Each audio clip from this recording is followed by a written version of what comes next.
Assalamualaikum warahmatullahi wabarakatuh. Baik kawan-kawan sekalian, kita ketemu lagi dalam podcast Irja dan kali ini bersama dengan mahasiswa Sekolah Tinggi Ilmu Administrasi Amuntaya perwakilan ya si Ahyan Pidayani, dan kita ngomong-ngomong aja, mengalir aja tanpa ada pertanyaan yang mendasar.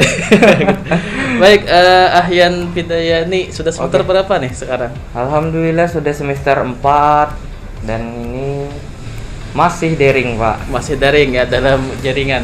Bisa diceritakan Ahyan selama jadi mahasiswa pernah ikut organisasi apa saja?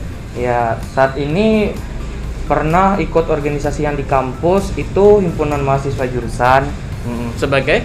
Alhamdulillah kemarin terpilih sebagai ketua umum periode 2019 sampai 2020, Pak. Oke, terus apa lagi? Kemudian kalau di kampus kemarin cuma ikut satu organisasi karena memang mau fokus di situ, Pak. Iya. Apa itu?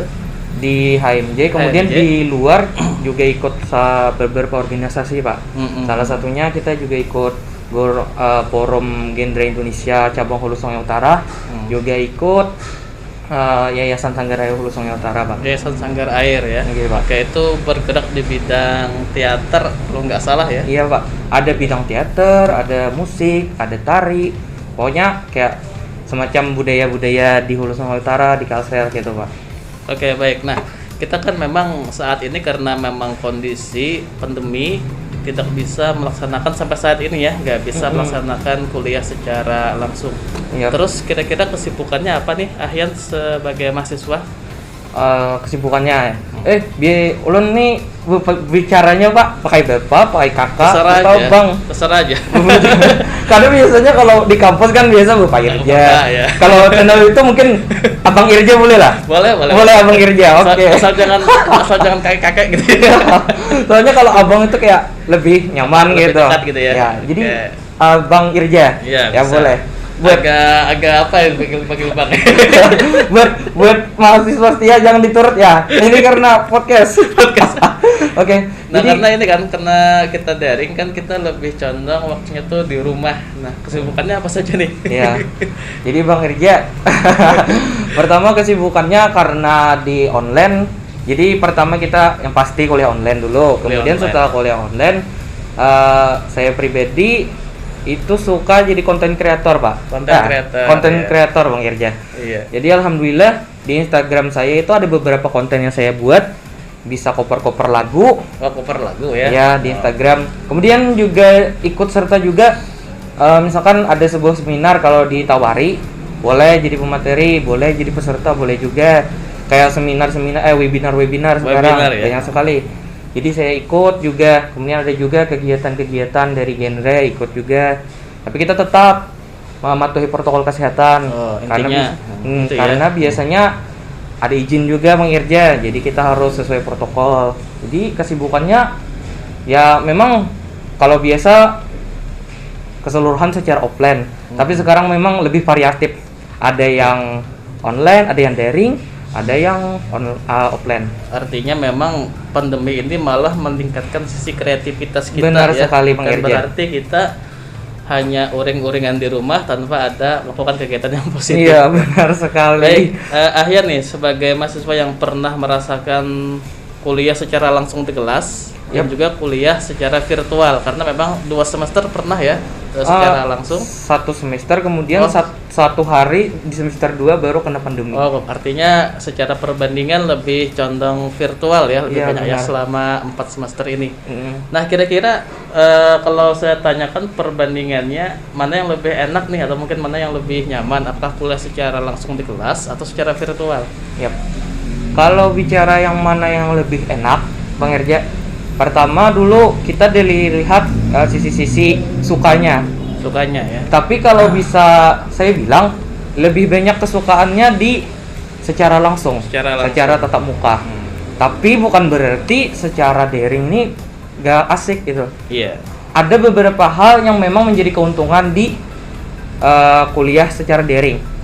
Tapi kalau memang boleh dikatakan memang lebih sukanya secara tatap muka karena pertama kalau tatap muka itu ada suasananya. Iya. Suasana saat kita apalagi misalkan kayak saya kan pernah diajarkan oleh Bapak Irja. Nah, saya merasa situ ada forum diskusi di sana yang lebih hidup. Kemudian saat Bang Irja menjelaskan ke kami, ke mahasiswa, itu lebih hidup.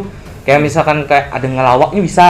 Iya. Nah, tapi kalau secara online jujur sangat boring. Biasanya kalau lucu, biasanya gak ada suara ketawanya. Ya? Gak ada suara ketawanya. Ini yang biasanya kayak mati penjelasannya. Padahal penjelasan dosen itu bagus. Cuman kadang biasanya kalau mahasiswanya boring, memang lebih sulit untuk memahami sebuah materi. Reaksi gitu ya, reaksi dari mahasiswa memang tidak kelihatan ya. Iya benar sekali. Kecuali pakai sound effect nih. Iya, kadang ada sound effect ketawa-ketawa Pak ya. Oke. Jadi memang kita secara virtual sudah sekitar 3 semester ya, kurang dari 3 semester. Nah, apa saja yang harus dipersiapkan nih sebagai mahasiswa agar bisa aktif secara virtual? Iya, oke. Ini yang saya rasakan ya Bang Irja ya. Iya. Pertama, harus aktif itu kita harus belajar dari misalkan di sini sudah 2 semester lebih lah ya Bang Irja. Kita sudah bisa merasakan bagaimana caranya kita memanajemen. Pertama kan yang jadi masalah itu yang paling banyak itu jaringan. Ya, jaringan. Jaringan itu yang menjadi masalah sejuta umat Pak ya. Sejuta umat. Iya. Ada yang misalkan kuliahnya di gunung. Nah, biasanya kan akses jaringannya sangat minim. Nah, ini yang jadi salah satu hambatan. Kemudian yang perlu dipersiapkan tadi pertama jaringan. Yang kedua, saat kita sudah belajar, kita sudah tahu bagaimana kalau kuliah daring. Karena gini, Bang Irja, jujur waktu awal-awal kuliah daring, saya sering sekali kuliah, kemudian absen di jam 10 padahal masuk jam 9. Ini jadi permasalahan. Kadang ada yang kuliah masuk jam 11, kemudian absen jam 1. Ada yang lebih parah lagi teman saya ini. Kuliah jam 10, kuliah jam 11. Absen dia malam, Pak.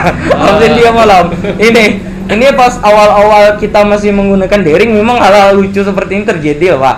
Jadi saat kita sudah masuk ke beberapa tahap yang kita lalui sudah.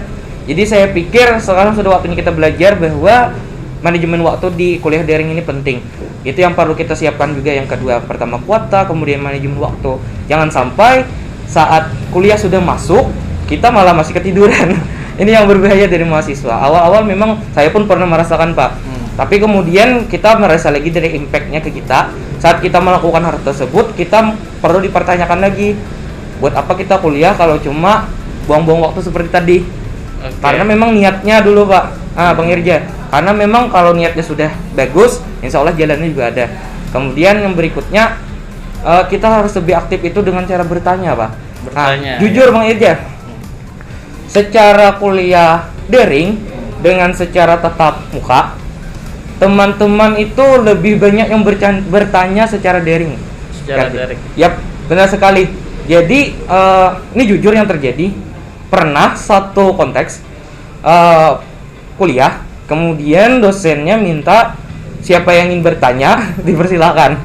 Tanpa ada batasan siapa yang bertanya, berapa limit pertanyaan. Iya. Jadi pada saat itu ada bertanya lebih 15 orang di lokal, dan itu ternyata dijawab cuma saya hitung tidak sampai 15, kemudian kuliah sudah ditutup.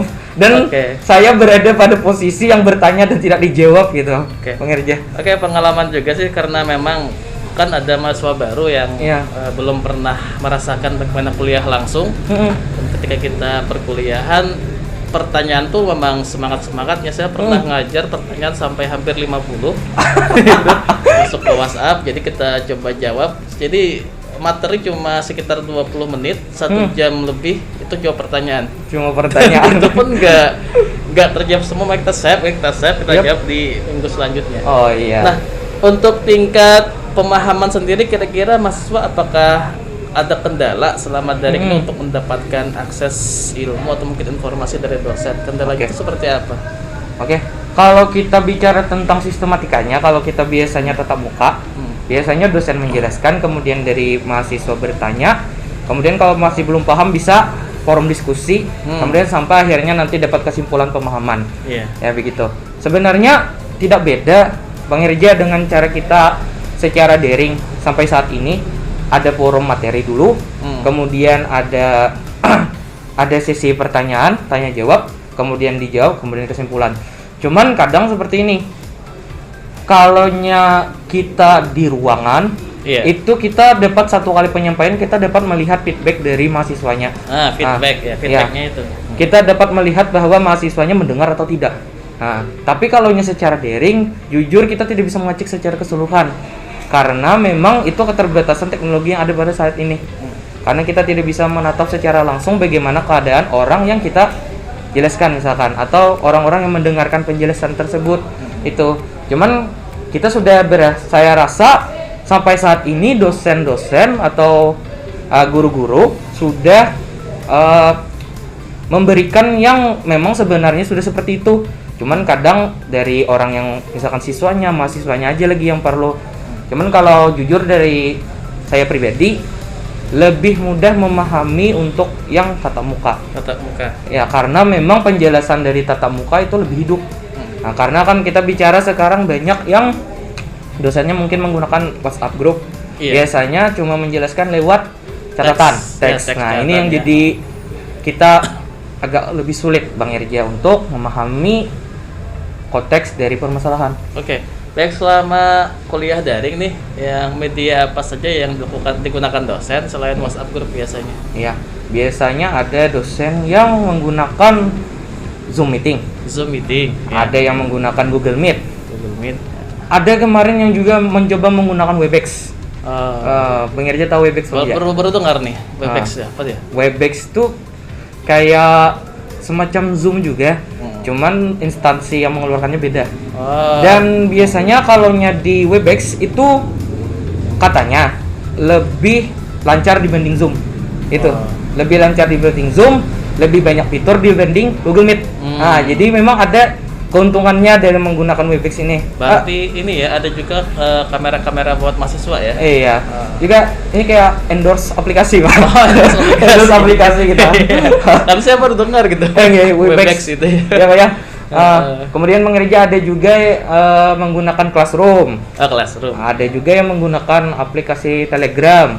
Kemudian yang ada juga dosen-dosen yang menggunakan YouTube sebagai sarana untuk pembelajaran. Artinya variatif ya. Variatif. Tergantung mahasiswanya. Artinya ini juga dituntut mahasiswa harus bisa memahami setiap media-media yang ada. Bagaimana untuk kalau YouTube sih agak mudah kan, mungkin tinggal klik link ya. Bagaimana di Zoom meeting, Google Meet dan sebagainya ya. Oke, nah sebagai mahasiswa nih kira-kira apakah dampak virtual ini berefek kepada tugas yang lebih banyak daripada biasanya? Iya, ini juga menjadi salah satu duka yang memang dirasakan oleh mahasiswa. Duka yang dirasakan mahasiswa. Sampai-sampai saya ingat dulu ada sebuah Twitter yang mengatakan gini Bang Irja, kita itu kuliah online harusnya bukan tugas yang diperbanyak, tapi pembelajaran yang divariatif supaya mahasiswanya yang lebih paham. Tugas bukan menjadikan mahasiswa sebagai orang yang lebih pintar, tapi lebih sengsara katanya begitu. Tapi memang kalau saya pribadi mungkin boleh tugasnya jangan terlalu banyak gitu. Mungkin boleh tugasnya. Iya. mungkin boleh jangan terlalu banyak untuk tugasnya, lebih kepada pembelajaran yang lebih variatif mungkin.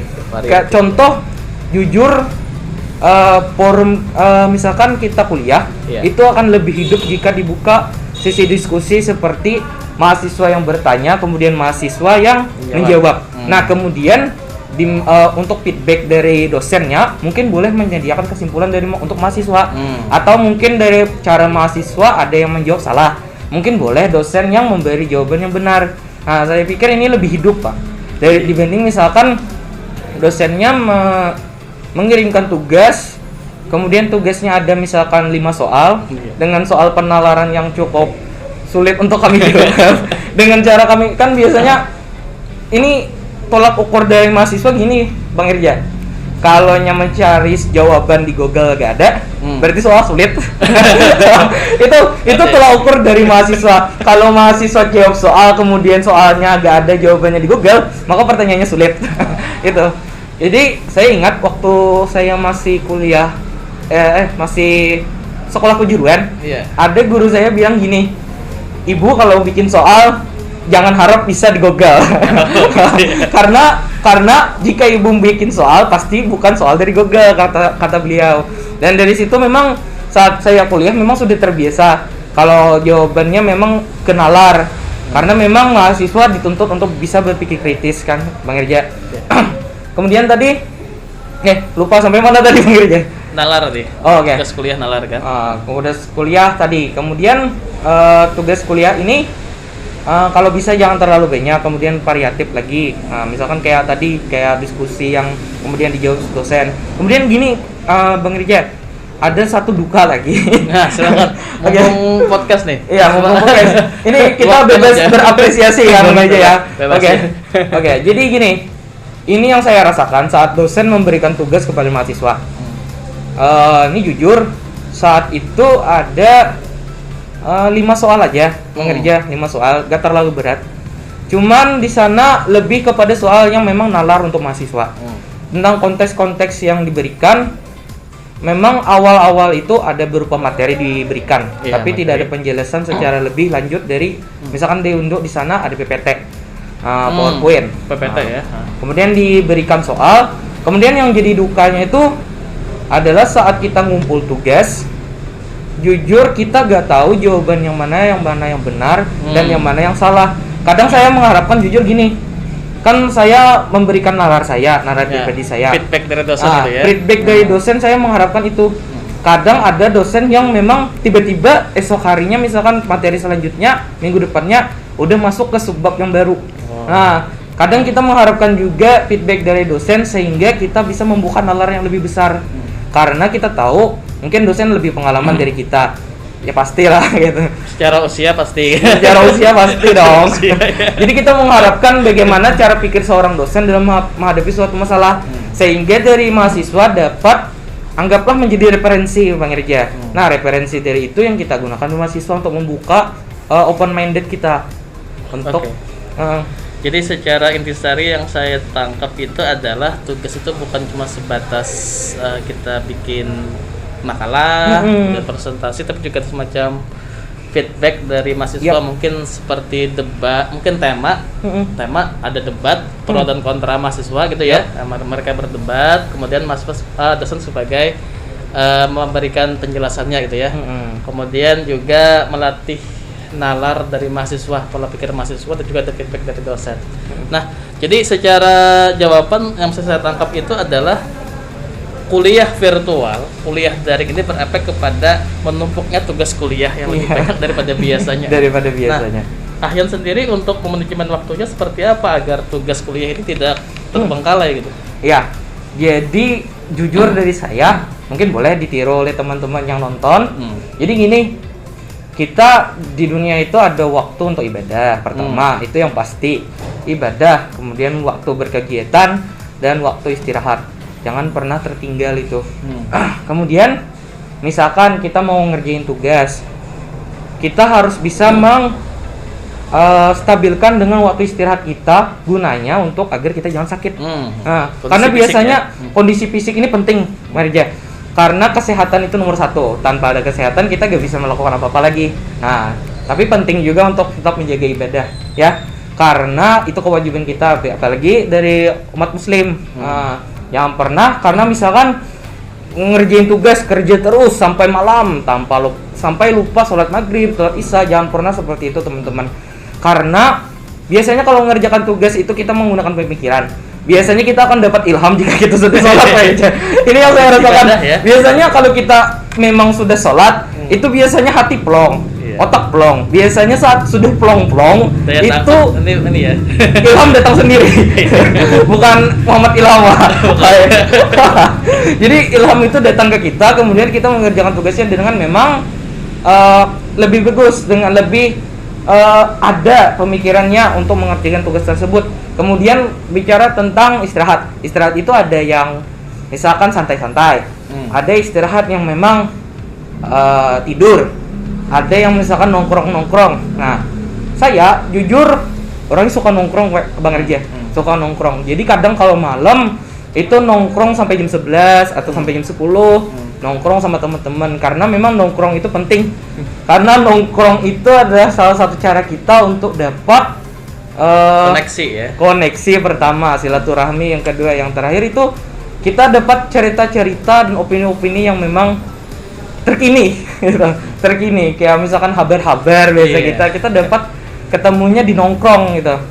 Kemudian kita dapat tukar pikiran juga di nongkrong. Itu juga merupakan salah satu kita rehat dari misalkan kita keseharian kita atau kegiatan kita. Itu penting untuk dijadwalkan. Jadi pertama misalkan kita tidur jam 11. Nah, kemudian kita bangun misalkan jam 5 sudah sholat mandi, sudah sholat. Kemudian kita misalkan ada waktu jelang jam 6 sampai jam 8 untuk siap-siap untuk kuliah daring. Nah, kuliah daring dari jam segitu ya? Ya. Okay. Kita misalkan ambil pagi, Pak. Ambil pagi. Ya. Pengerja. Jadi kita persiapkannya bisa kita makan dulu, bisa kita review dulu materi yang sebelumnya biar lebih masuk. Ya. Kemudian sampai jam 12 kita sudah selesai. Kalau boleh silahkan istirahat atau sholat dulu kemudian istirahat. Kemudian pada jam-jam sore saat kita memiliki tugas kita boleh mengerjakannya pada waktu sore. Okay. Sangat banyak waktu pada sore. Itu yang saya yakini sampai saat ini. Karena biasanya kalaunya teman-teman nongkrong itu jam 4 sampai tengah malam. Itu yang salah. Itu yang salah teman-teman. Jadi kalau kita mengambil waktu istirahatnya di siang, ambillah 2 jam misalkan istirahat. Itu jam 2 siang. Masih banyak waktu sebenarnya. Misalkan mau 1 jam main game boleh karena mau refreshing sebentar, gak jadi masalah. Tapi jangan main gamenya sampai ke maghrib. Ini yang salah pengerja. Bagi zaman sekarang ya. Bagi zaman sekarang game online itu gak cukup bagi mereka untuk main sejam. Tapi cobalah untuk mengatur waktu kalian. Jangan sampai main game itu kebanyakan. Nah kemudian kalau sudah misalkan jam 3, silakan kalian kerjakan tugas sampai itu jam 6. Tapi ingat tadi, beda jangan lewat. Kemudian istirahat dulu, jangan langsung ke tugas setelah maghrib sampai isya, jangan tugas dulu. Kalau saya pribadi, cobalah untuk istirahat dulu, karena biasanya otak sudah lelah, malah itu membuat tugas semakin anggaplah produktivitasnya menurun sudah. Produktivitas sudah menurun, lebih baik kita istirahat dulu, mandi, makan, sholat biar plong. Kemudian kita sudah selesai itu kira-kira jam 8.30. Silahkan kalian kerjakan tugasnya misalkan sampai jam 9.30 atau jam 10. Kemudian istirahat lagi teman-teman. Atau kalian mau nongkrong 1 jam gak jadi masalah. Baik. Itu Pak. Kalau kita lihat dari ukuran angka ya, rata-rata secara virtual itu 1 semester berapa tugas? Berapa tugas? Ingat nggak kira-kira? Kalau rata-rata kan 10 ada nggak? Kalau misalkan per minggu pasti ada 1. Pasti per minggu ya? Iya, ada 1. Luar biasa ya, per minggu ada. Per minggu ada 1 tugas, cuman mungkin tugasnya ada yang tugas langsung dikumpul hari itu. Ada juga tugas yang mungkin 2 minggu baru dikumpul. Ada juga mungkin tugasnya 1 minggu baru dikumpul. Cuman kadang ada juga, bukan pasti sih Bang Irja, cuman biasanya. Ya tergantung dari dosen. Tergantung dari dosen. Biasanya 1 minggu ada 1 tugas. Cuma yang berat bagi mahasiswa itu 1 minggu 4 tugas. Itu berat. 1 minggu 4 tugas kayak jam kerja jadinya. Kayak jam kerja ya.